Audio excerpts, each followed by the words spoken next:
Hello and welcome back. Having had a break, your neurons should be fresh and ready to pay attention to what we're going to look at now. We're going to look at the last type of animal tissue, which is called connective tissue.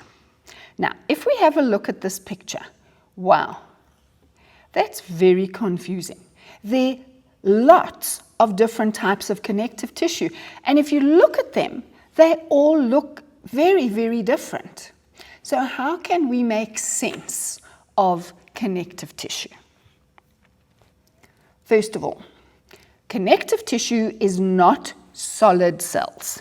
They're always some cells, and the cells are not right next to each other. They are scattered in a background that we call a matrix.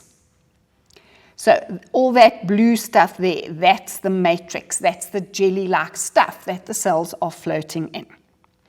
Then, in addition, in connective tissue, there are fibers. And there are two different types of fibers. There are white fibers for strength, and those are those thicker ones there. And that's what keeps your skin attached to your face. Then, the other type of fibers are these thin ones here, and they are for elasticity. And that is why when you smile and you stop smiling, your skin returns to its original place because of these fibers under the skin which are flexible. The main difference between the different types is how many of each type of fiber they have and how many cells they have. Are the cells closely packed or not? So the best way to make sense of connective tissue is to think of what matrix they have. Okay, the first type of connective tissue we're looking at here is loose connective tissue, and that is cells and fibers in a jelly-like matrix. And that is what is found underneath your skin. That's why your skin can move and your skin is quite flexible. Then the second type is bone, and bone has a very hard matrix. It gives us support. Then we have cartilage, and remember cartilage is the gristle. When you eat any meat or you eat a chicken, the gristle, the rubbery bits on the ends of the bones, that's cartilage. And that has got a rubbery matrix because it does quite a bit of shock absorbing. Then, last type is blood. And blood has a liquid matrix with cells flowing along in the liquid matrix. And of course, there are no fibers in blood because that would actually stop your blood flowing. The only time fibers appear in blood is when you're bleeding and your blood needs to clot.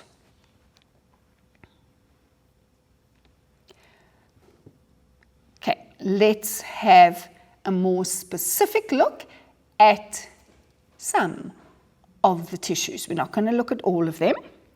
Okay, one that you need to know is blood. Okay, and blood is made up of its matrix, which is liquid, which is why blood can flow, and that matrix is of course called blood plasma. Then these things here, those are the red blood cells or erythrocytes, and we know that their job is to transport oxygen around the body. Then other cells are the white blood cells or leukocytes, and their function is to fight off infection, to prevent you from getting sick. Then these other funny little things here are platelets, and platelets are there to ensure that if you cut a blood vessel, your blood will very, very soon clot, so you will stop bleeding. The next type of connective tissue we're going to focus on is bone, because it's very, very different to blood. Because in bone, it's a very hard matrix.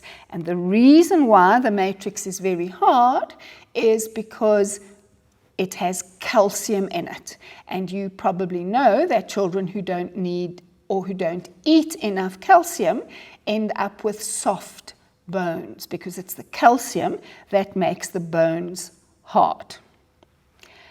Then there are bone cells, okay, and there are the bone cells, and they are floating in the matrix. And then there are blood vessels, because your bone is alive. And we know that because if you break your bone, it heals.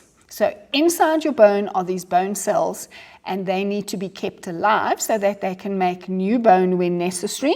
And that is why in the center of all of these little bone systems, there are tiny, tiny openings where blood vessels can actually bring food and oxygen to keep those bone cells alive. Next aspect we're going to revise is we're going to look at a plant organ.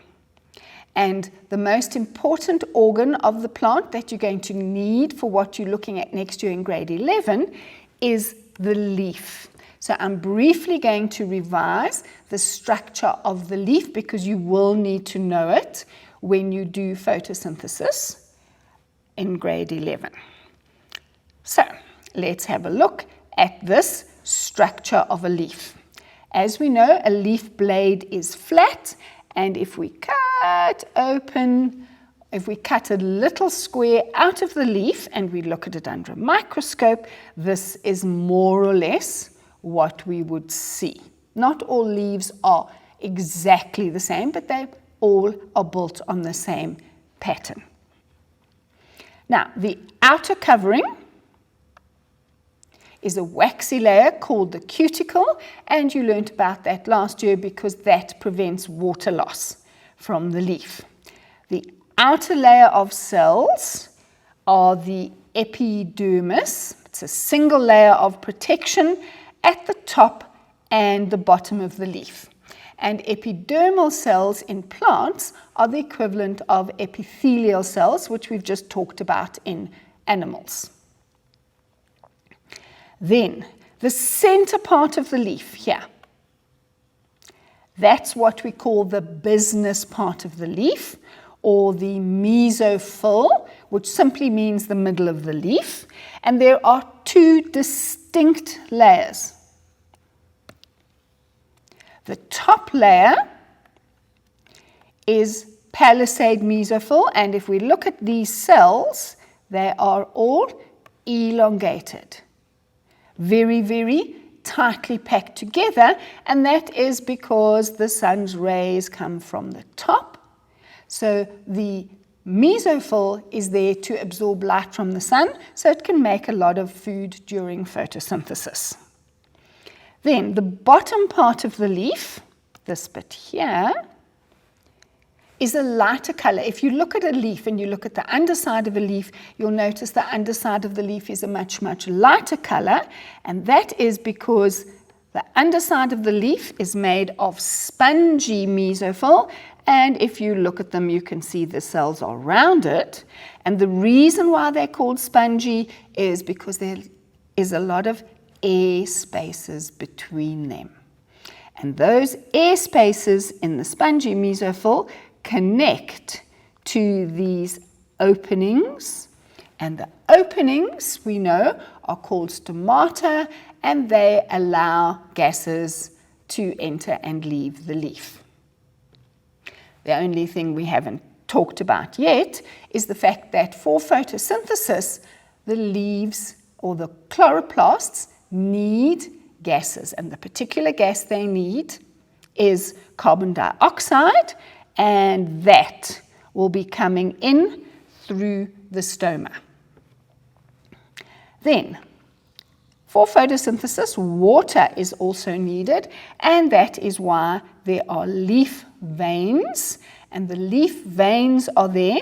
They contain xylem, and the xylem transports water into the leaf that can then move out into the cells for photosynthesis. Now, why does a leaf have this structure? The reason is the structure of a leaf is such that it can maximize photosynthesis. It can make as much food as possible. So let's have a look at what aspects of the leaf structure that I've just discussed make it very, very suitable for making lots of food during photosynthesis. First of all, the cuticle and the epidermis are transparent to allow light to enter.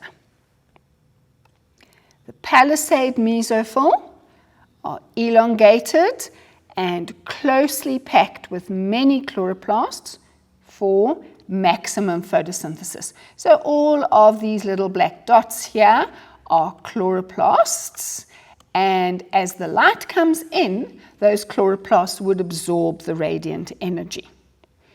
Then it's not only light that is needed for photosynthesis, water is also needed. So that is why in a leaf you find many leaf veins branching throughout the leaf, and that is to provide water so that photosynthesis can occur, and phloem would transport, once the food has been made, the phloem would transport the food away to feed things like the flowers and the roots. Then, because photosynthesis also needs carbon dioxide to go in, we have the spongy mesophyll with large air spaces, so that allows the carbon dioxide to move to the spongy mesophyll and enter the cells. And lastly, to enable carbon dioxide to get in, leaves on the undersurface have many stomata, which will allow carbon dioxide in and oxygen out at the end of photosynthesis. I sincerely hope this brief look at the important aspects from grade 10 will help you when you get to grade 11.